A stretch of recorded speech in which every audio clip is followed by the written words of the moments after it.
आज का टॉपिक रहेगा sources of financing working capital. Means working capital को कौन कौन से सोर्सेज से हम फाइनेंस कर सकते हैं, कहाँ से हम वर्किंग कैपिटल की रिक्वायरमेंट को कंप्लीट कर सकते हैं। हमारे पास 3 सोर्सेज हैं, spontaneous sources, long term sources and short term sources. सबसे पहले हम स्पॉन्टेनियस सोर्स का यूज़ करेंगे टू द फुल एक्सटेंट, जितना यूज कर सकते हैं उतना। उसके बाद ही हम अदर किसी सोर्स के बारे में सोचेंगे, क्योंकि जो स्पॉन्टेनियस सोर्सेज होते हैं जैसे कि आउटस्टैंडिंग एक्सपेंसेस, जैसे कि सप्लायर हमें उधार में माल दे रहे हैं, हमने कोई एक्सपेंसेस पे नहीं किए, आउटस्टैंडिंग हैं, इनकी कोई एक्सप्लिसिट नहीं कॉस्ट नहीं होती। मतलब ये ऑटोमोबाइल सोर्सेज है फाइनेंस के, ये बहुत सस्ते पड़ते हैं, इनकी ज़्यादा कॉस्ट नहीं आती, कोई एक्सप्लिसिट कॉस्ट तो इनकी होती ही नहीं है। तो सबसे पहले हम जिस सोर्स को यूज करेंगे वो रहेगा स्पॉन्टेनियस सोर्स। देन हमारे पास है 2 सोर्सेज और, short term sources and long term sources.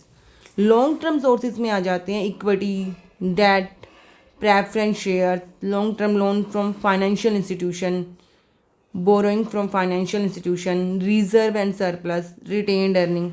ये सब हमारे लॉन्ग टर्म सोर्सेज है। Equity, debt, preference share, loan हमने लॉन्ग टर्म के लिए फाइनेंशियल इंस्टीट्यूशन से ले लिया, reserve and surplus and retained earning.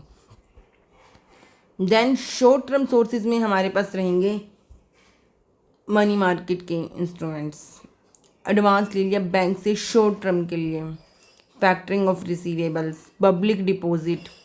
Short term sources less than 1 year के लिए होते हैं, long term sources more than 1 year के लिए होते हैं।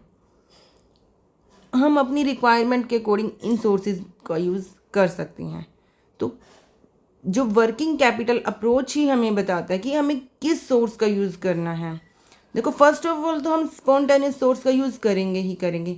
देन डिपेंड करता है कि हमारी मैनेजमेंट का अप्रोच कैसा है, मैचिंग अप्रोच है, एग्रेसिव अप्रोच है या कंजर्वेटिव अप्रोच है। अगर मैचिंग अप्रोच है मीन्स वो अपने आप को हैज करके चल रही है, जैसे कि long term requirement long term sources से, short term requirement short term sources से। मतलब PWC परमानेंट वर्किंग कैपिटल की required, LTS long term sources से, TWC टेम्परेरी वर्किंग कैपिटल की रिक्वायरमेंट कहाँ से, शॉर्ट टर्म सोर्सेज से। एग्रेसिव अप्रोच क्या कहते हैं, एग्रेसिव अप्रोच में हम बिल्कुल रिस्क लेके चलते हैं, इसमें प्रॉफिट ज़्यादा रहता है, लिक्विडिटी कम रहती है।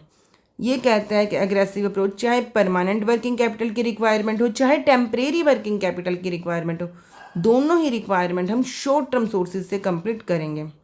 नेक्स्ट है कंजर्वेटिव अप्रोच।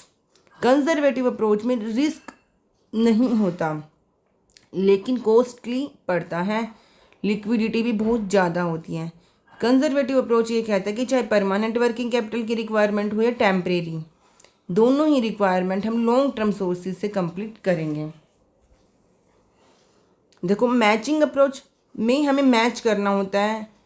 अगर लॉन्ग टर्म के लिए ज़रूरत है तो, या फिर परमानेंट वर्किंग कैपिटल की ज़रूरत है तो लॉन्ग टर्म सोर्सेज से, टेम्परेरी वर्किंग कैपिटल की ज़रूरत है तो शॉर्ट टर्म सोर्सेज से। एग्रेसिव में हम रिस्क लेकर चलते हैं, चाहे किसी भी टाइप की रिक्वायरमेंट हो, परमानेंट वर्किंग कैपिटल की हो चाहे टेम्परेरी की, दोनों हम कहाँ से पूरी करते हैं, शॉर्ट टर्म सोर्सेज से। कंजर्वेटिव अप्रोच में हमारा रिस्क है वो नहीं रहता, परमानेंट वर्किंग कैपिटल है या टेम्परेरी, दोनों की रिक्वायरमेंट ही हम लॉन्ग टर्म सोर्सेज से कंप्लीट करते हैं। ओके।